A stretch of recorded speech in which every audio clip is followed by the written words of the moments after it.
the Something Else Podcast. Welcome back to another episode of the Something Else Podcast. Today's a little bit different. I initially wanted to start the podcast just as, talking about things that are in my interest, maybe in your interest, or of your interests. But I've always wanted to interview people. I didn't initially think I was going to get to a point early on as this. 10 episodes in and I'm finally getting to interview someone, so it's really amazing. But the person I want to interview is someone I met a very long time ago in one of my first bands. Well, in my first band, really. His name's Lincoln. Lincoln Matthews. He's a DJ, essentially, on a radio station. But it's like, I guess it's dab, really. So it's a radio station online. It's in America. And in the first band, we did a lot of interviews. We got into Switch Radio in the UK, which was awesome. But then we started doing quite a lot of social media, Facebook and all that. But we managed to get onto a couple of radio stations online. And he was one of the first people to interview us. And we clicked like straight away because of our interest, our musical interest, that is. And just before the pandemic, he came over because I think he'll tell you in a minute, really. But we've been talking on and off. He knows that I'm no longer in the first band or the second band, actually. And again, just before the pandemic, me and my guitarist, we just started a new band, and then obviously we can't do anything now. But I thought, it'd be really cool if we could kind of just have a chat, really. So, I'm going to hand over to Lincoln to introduce himself. He's currently... Are you still in the hotels? Yeah, I'm still in the hotels. Wow, I bet that has cost you an absolute fortune. But anyway, sorry. Introduce yourself, my man. Hi there, guys. My name's Lincoln. I met Ben a long time ago, actually. It was about, 2012, 2013? Yes, something like that. It was very early on. Yeah, it was when you just got that endorsement from Clayton, USA, was it? Yeah, the pit company. Yeah, that's right. I remember those. Funny enough, I got a great story on him, but I won't tell you that just yet. Funny enough, I'm still actually on their website, though when the first band broke up, I cancelled the my endorsement, like, program, whatever you want to call it, because I was no longer in the band. And I was speaking to my cousin, and I was talking about how you can branch out, get endorsements, start repping the things you use, like if you're using a particular microphone, blah, blah, blah. Checked out the website, and I'm still there, so I emailed them saying, I'm a solo artist in a way. Can we amend the contract if it's still there? I've had no reply. It's just one of those things, because, the pandemic and all that, it's just kind of ruining all sorts of things, Yeah, what can you do? But tell the listeners all about yourself, really. What you do, what you're planning to do, and why you came to England. All the usual. Right, where do I start? Let me just get a drink. Hang on. Right, now let me start.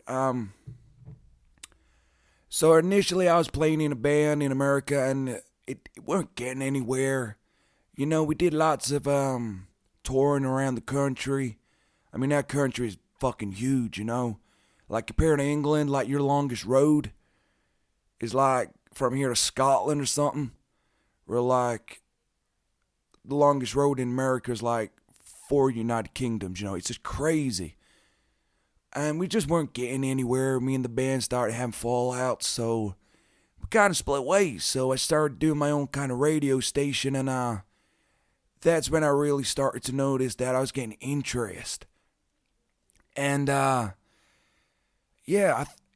kind of think it was like the same time I was hitting like really big numbers in my listeners that I think it was your singer. He got in touch with me.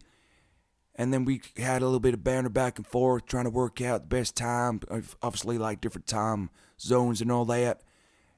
And then obviously we got you guys on board, played your song, Working on Glass, I think it was. And then it just kind of went on a crazy roller coaster ride to where I am now. I came to England because I got this a radio deal basically on oh God, what was it, Kerrang or something? I can't remember. And well, that fell through. So I was just doing like little DJs here and there, hosting like DJing at not clubs, but like bars and stuff. Like the Flapper, I did a couple nights there. Actress and Bishop, I hated that place. But yeah, the pandemic hit and I'm stuck. I was initially going back to America, but I can't now because of the pandemic and all that shit. But yeah, it's just one of those things, you just got to keep going.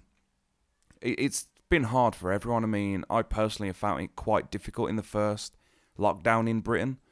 It was, I never thought I'd be attacked by anxiety in my life, but it really did hit me. God, you're such a pussy. All you got to do is just carry on, man. It's kind of hard to carry on, though, really, when you think about it. You're at home for, 4 months? Can't go anywhere. You're allowed an hour outside. Look, man, if they can do it in prison, you can do it in your own home. You don't got to go and buy credits to get, like, some toilet paper or buy yourself a goddamn chocolate bar. You can't do that. You got freedom in this country. I'm not saying we don't have freedom. I'm just saying it was really tough. I'm just horsing with you, dumbass. Thanks. Anyway, I thought I'd get you on the show just so we can talk about musical interests. So predominantly on your radio station when we were on it, it was quite a lot of metal, death metal, black metal, that sort of thing. Yeah, it was quite heavy stuff, and then we get this band from like Birmingham. It's Birmingham. It's Birmingham. It has a fucking A in it, not a U or whatever the hell you see it with. It's Birmingham. I'm tired. I'm still not used to your goddamn country anyway. The hell's that supposed to mean? It's the same thing as yours, just a different, I don't want to say different, but the proper way, I guess. Like, we say things very correctly, you don't. Oh, you're going to get into that now. Let me guess. Tomato. No, I was thinking of Jaguar and Jaguar. Why the hell do you pronounce it like that? I'll never know. Because it has a fucking U in it. We're getting drastically off topic here. Not my fault that you speak like a goddamn moron. Can you stop insulting me on my own podcast? See what I had to put up with back in the days. Anyway. So, as I said, we're into metal. And then we came along. Or as you said, rather, we came along. What was your first impression of, well, what Nishi had to offer? Well, it was one of those ones, really, like, it was kind of weird because you had, like, these two guitarists, you and Bruce, and it was like a wall of sound. And then you had Andy on the drums. Goddamn, that motherfucker was loud. Then you had Jim on those absolute kind of like lead solo bass lines and West on those kind of like Bowie vocals. And it was really weird because, like, we normally get, like, really scream, all that on the microphone, well, on the music, sorry. And then, like, we get these guys from England come over, and it was like the British invasion again. You know, it was so weird to listen to. But I loved it. That's why I wanted you back on. But we just couldn't get it to happen, really. No, we couldn't. I mean, it was tough because it was the first band I was ever in. So it was kind of, I didn't know what to expect. I didn't know if he was doing the right thing. I didn't know if he was doing the wrong thing. Just like when we had that endorsement, I think it was, by the clothing brand Offender in London. I've never heard of those. Yeah, I don't even know if it's still going, but basically it was like, is it silk screening when you print with the paint? I think so, yeah. It was that, but they printed offensive slogans, and I didn't initially look at the slogan that was on mine. I just put it on, did the photo shoot, played the gig, and it wasn't until I looked back at it and I thought, wow, that's not appropriate. It was, yeah, I had the worst out of the entire band. Or I'm going to try and spell it out just using different words for each letter, if that makes sense. Oh, I get you, like, superhero in training for shit. Essentially, yeah. So mine was I follow under chicken kicks. See you next Tuesday. That's pretty bad. Even for Americans, like, we can't say those words like you. Like, I thought the Australians said, like, see you next Tuesday the best. But it wasn't until I came to, like, London for the first time and I heard someone say it, I was like, God damn, that man's mean. Then I heard you guys say it. What, the band? No, Brummies. I heard this guy in Birmingham City Center say that. I shit you not, I almost thought he was swearing at me. It was like he hit my soul. We don't have the best accent. We don't sound the most smartest, I guess. But we do say things with force, I guess. I wouldn't say false, but you're quite softly spoken, I see it. Like, it's weird because, like, you got Londoners that were really, like, aggressive in their delivery. Where I find, like, the West Midland folk, they're really easygoing, slow, steady. But when you swear, God damn it, that shit scares the hell out of me. Yeah, it is. I guess so. But, I mean, we're jumping off track again. I want to talk about music, essentially. Because I saw a YouTube video and it's basically saying that music is dead. Not music, sorry. I think it was Become the Night, sorry. Mike the Knight's a kid's cartoon. But I saw it saying guitar is dead. And I just wanted to...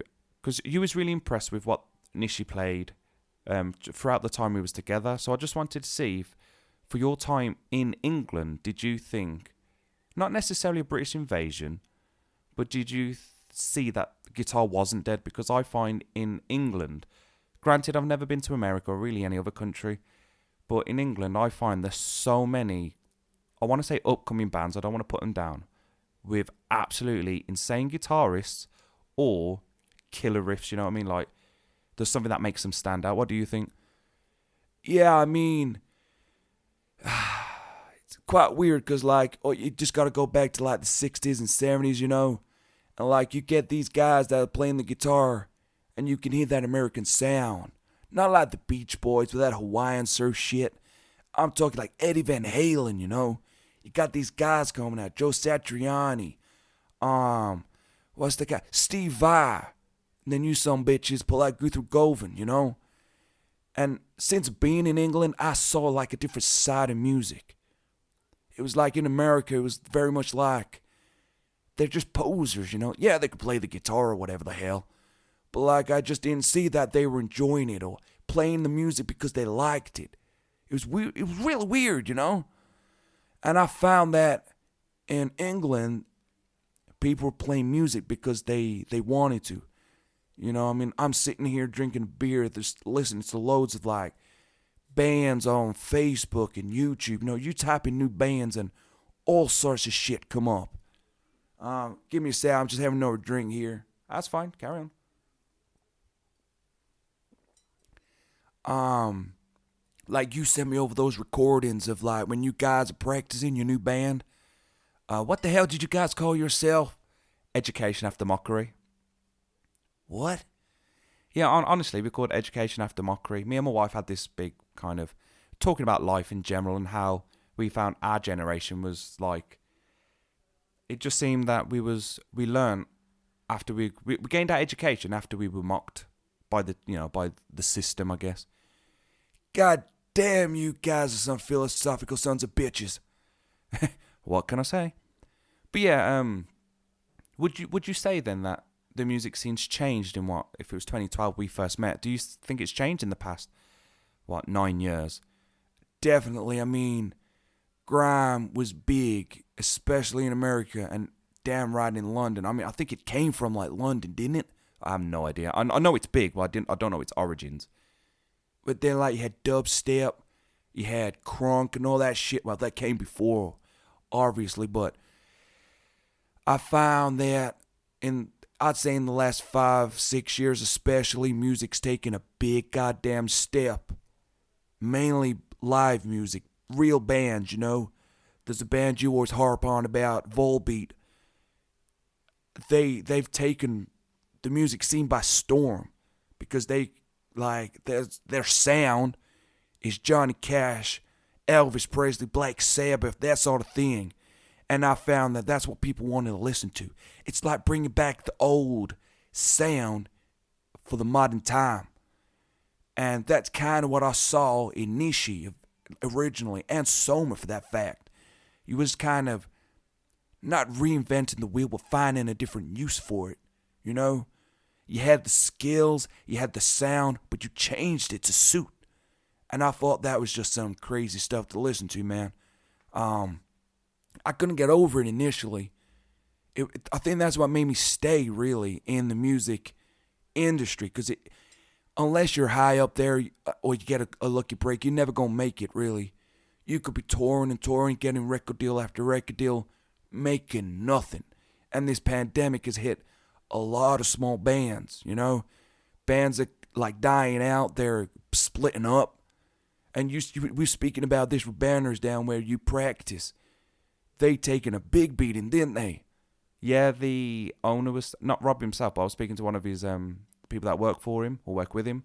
They were saying that the amount of lockups they have that are now empty because bands can't afford it because they were either furloughed, lost their jobs, split up because there's nothing there.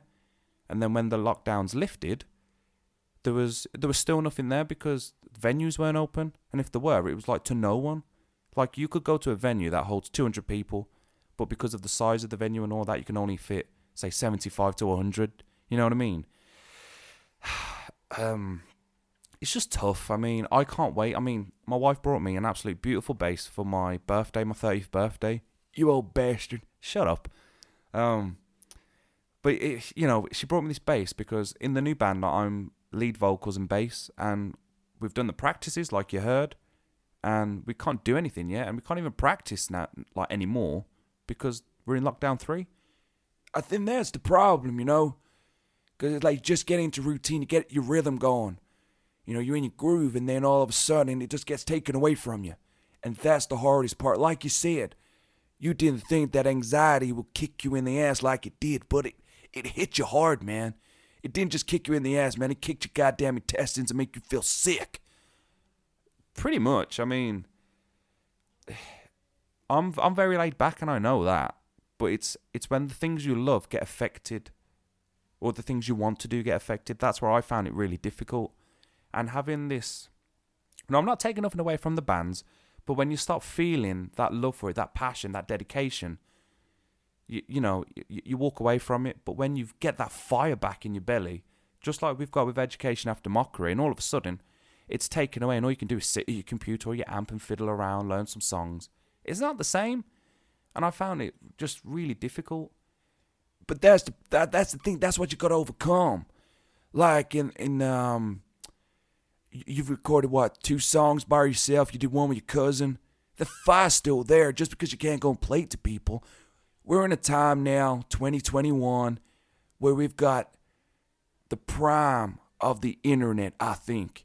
You've got TikTok. I hate that fucking site. But you got TikTok. You got Instagram.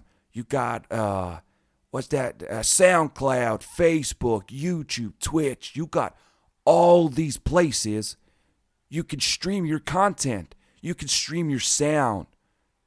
You know, you've got all these things. Spotify, iTunes, Google Play's not real anymore, is it? Is it YouTube Music or something like that? Yeah, don't even start with that. I updated my phone and Google Play's gone now. But the playlists I made weren't swiped over to YouTube Music. So I had to download this other thing, but I'm using what's on the phone now anyway. Fucking annoying. Well, you get my point, though. It's there. You've got technology on your side. We may not be able to physically go and play that shit to people, but we got it here. And that's kind of what I saw when I came to England. People just wanted to play. The amount of buskers you got in the streets. Holy shit, some of those guys are geniuses. But they don't get the recognition. You know why? Because a lot of them ain't using the internet. They're just standing in the cold streets, getting flipped off, getting pennies. I get what you mean. I mean, I was going to do busking at one point, but it's not so much not having the confidence.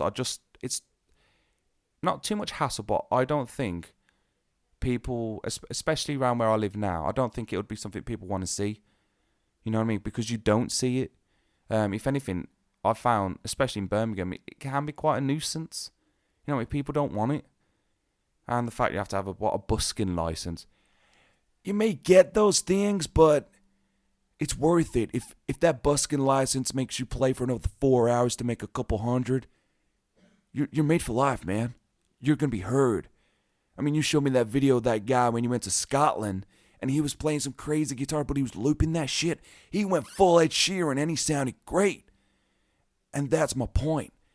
Technology's on our side. So just because we're in the midst of a pandemic doesn't mean anything. Yeah, we're losing physicality, I guess, but we still play. We still got that. Yeah, I get what you're saying, I guess. I just find it's... With music, I think because of how... Obviously with bands, like... I don't want to say real music, but real instruments... Instruments? Instruments in music. Because we can't physically play it live, that's where, like, your grime or whatever the hell these rappers are now. I know you love those guys, Lil Peep and Pump and all that shit. I don't like them at all. But they can make songs quicker, let's be honest. A couple of taps on a keypad to get a beat. You know, a MIDI keyboard, sorted. But for someone like me, I can do vocals, bass, guitar, keyboard, but I don't have a drum kit. Like, even an electronic one, I'd have to buy one, obviously. But that would be really difficult for me, and it would take me longer. So, people that can just quickly do it, sorted. Yeah, but you got those samples you could just kind of, like, sample over. I don't do samples. I'm telling you now, if I ever do a song... I mean, the songs I've released, I've had to, because it's all I've got. And you can tell, and I don't like it. You know what I mean? That's why I've done the drip feed. That's why it was really fast, because I just wanted it to be kind of like Motorhead in a way. Very inspired by Motorhead. But, you know, I just thought I'd stretch your brains on it. But, I you know, we'll probably do a second interview if you want around this, but actually have more of an aim to it, really, because I think this one was just a general chit-chat.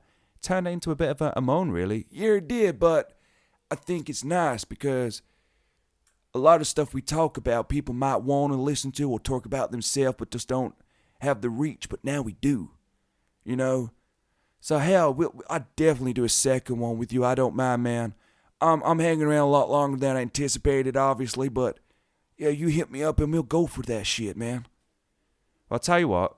I mean, this is episode number 10. We might just start a new one, like the Something Else interview or something like that. And it'll be the first one. You will be on the first interview podcast. How do you feel about that? I feel pretty good. I mean, I'm normally the one doing the interview, so it's quite nice to be on the opposite side, you know. Be on the receiving end. No sexual puns intended. We're not like that. We're friends. That's about it. He says that. No, I mean it. I mean, we kissed once. We didn't. We're just messing. But we are gonna put the podcast to an end now. It was lovely to hear off you again, to be fair, and to have this chat. Is there anything you'd like to say to the fans on the first interview? You know, regarding what you're doing. No, not really. I mean, I'm still doing the radios. I can't do the DJing in like clubs or gigs or whatever, you know, because like, well, nothing's open. But I guess I just want to say stay positive, you know. Don't let this pandemic ruin you. You are who you are. You are worth it, you know, with that L'Oreal advert. You are perfect in this world. Never be put down by something or someone. I guess that's basically it for me. Can't really think on the spot, you know. But to be fair, that's quite a nice message, you know. And I'll second that. Be who you are. Don't let anything put you out. And on that note, we'll say bye. See you later. Bye.